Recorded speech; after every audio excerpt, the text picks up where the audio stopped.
How you guys doing this evening? I'm going to be doing Ecclesiastes chapter 5, verses 8 through 14 tonight. And I'll be reading from the King James Version. If you seest the oppression of the poor, and violent perverting of judgment and justice in a province, marvel not at it. Marvel not at the matter. For he that is higher than the highest regardeth, and there be higher than they. What are we to do when we see the poor oppressed? How are we supposed to react when we witness the poor downtrodden? Well, marvel not at the matter. Marvel not at the matter. It's to be expected. It's God's will in the way things are going to be until He returns. The poor are going to be oppressed. The common man is going to be beat down. And don't be amazed. There are mayors, there's governors, senators, presidents, always someone higher than the other in authority. Just like God has lined up the order of family. There's an order of government. There's always someone higher than the other. And there's an order of family. Now, God gave church an order also. But the family, the order of family, the order of church, the order of governments, they're all sinners. It can't be perfected. There's no election that'll make a government perfect. So there's going to be oppression for the poor and human governments to be respected. Now, it's not to be like Antifa, to go out here like a bunch of rednecks and start rioting and busting windows out of businesses. Nuh-uh. Christians supposed to marvel not at the matter. Now, government cannot rescue any country from sin. The fall of man cannot be corrected. That's where the Christians stand up. Take a stand, be a voice.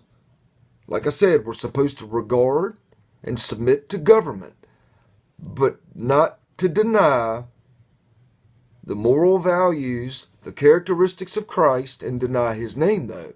That's where we make a stand, and that's where we get into a blessed trouble. Be blessed in that trouble to make a stand to defy government when it comes to that now. Moreover, the profit of the earth is for all. The king himself is served by the field. Everybody's out for all they can get. It's a dog-eat-dog world. Even your co-workers, they're out to get what they can get. They'll throw you under the bus to better themselves in a heartbeat. Out here in the world, family members, they'll do the same. Sure, it happens. Now, the king himself is served by the field.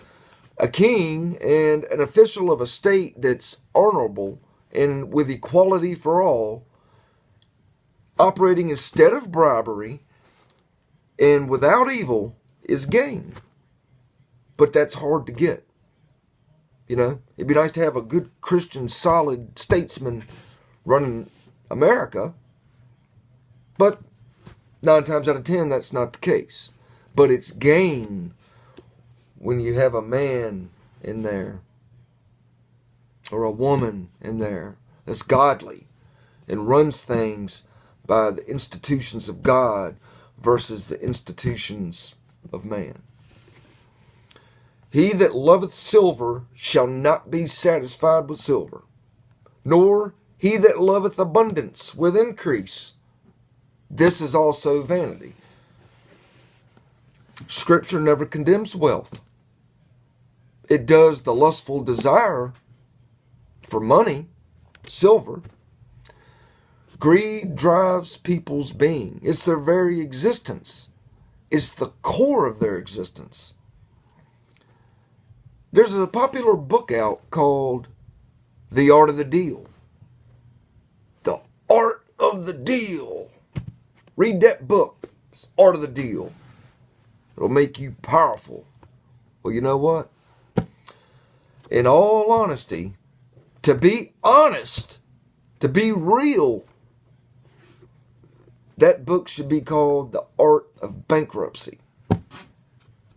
Okay? He that loveth silver shall not be satisfied with silver. You're going to want more and more and more and more and more. We'll see another example in that as we get down further in here. Verse 11. When goods increase, they are increased that eat them. And what good is there to the owners thereof, saving the beholding of them with their eyes? Here are some inconveniences of being rich. Your household grows, bills increase, the amount of clothing for youngins you have to cover. Healthcare cost goes up, and healthcare on that family goes up. And then there's more greed. There's more and more and more greed. Because the household's gonna want from the characteristics of the greedy one that's raising them. The sleep of a laboring man is sweet, whether he eat a little or much, but the abundance of the rich will not suffer him to sleep. The laboring man doesn't have much to eat, but he gets a deep sleep, and he's not a glutton. The rich man eats and eats. He eats gourmet food. Why would you stop at Hardee's, or why would you stop at Long John Silver's and eat that greasy old stuff? Well, you can go down to the road to the big expensive restaurant that's got the good wine and all that. Of course they're going to go there, but he's going to get sick of that. He's going to get tired of those gourmet meals, and then there's no satisfaction in it anymore. And that's the way it is with everything, with automobiles, with his houses, and unfortunately with their women. Most greedy people, rich men, have problems with women. They can't keep a marriage because she gets old like the car. That's a sick trait to have. I'm not going to get into that. Back to the art of bankruptcy. The art of the deal. Gets tired of them women. Gets tired of everything. There is a sore evil which I have seen under the sun. Namely, riches kept for the owners thereof, to their hurt. Riches actually hurt many people.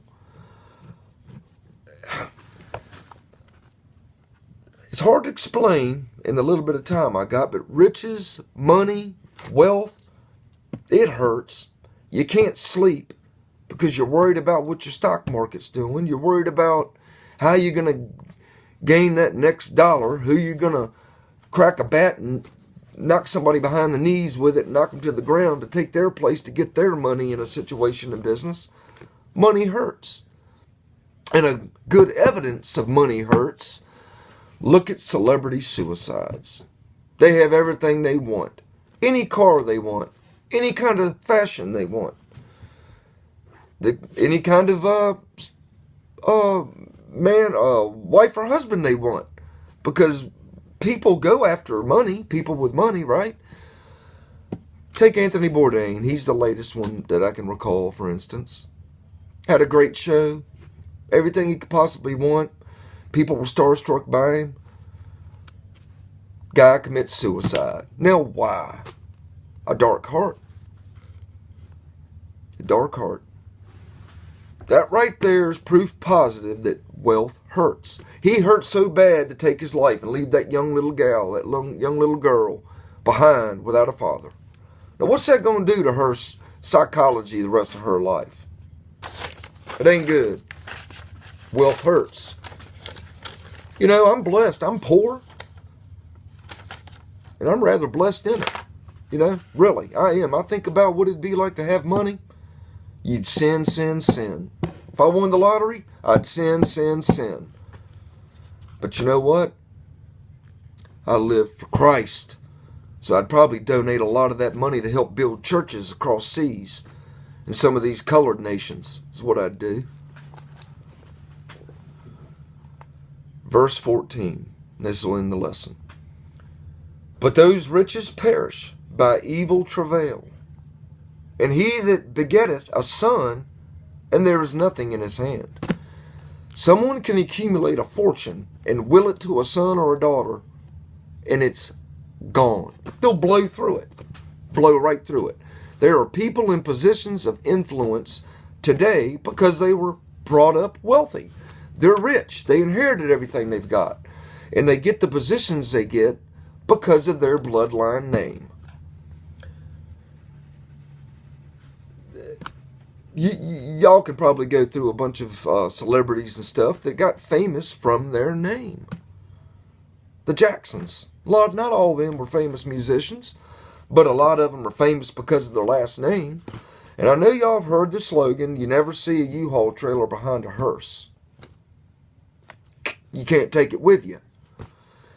No, you can't. But some of these lost souls think that they're going to leave a legacy because they're wealthy, and that their kids are going to continue on that legacy because they're inheriting the wealth. But things don't go quite that way. They end up blowing it. A lot of them turn into be drug addicts. And that wealth doesn't go to serve the kingdom of God. It goes to serve the flesh. So Solomon here is basically saying that even wealth, even money, even silver cannot buy you happiness. Not at all. That concludes chapter 5, 8 through 14, and we'll go through Ecclesiastes chapter 5, and we'll finish out chapter 5 and go through verses 15 through 20 next time. Thank you guys for listening. Till next time.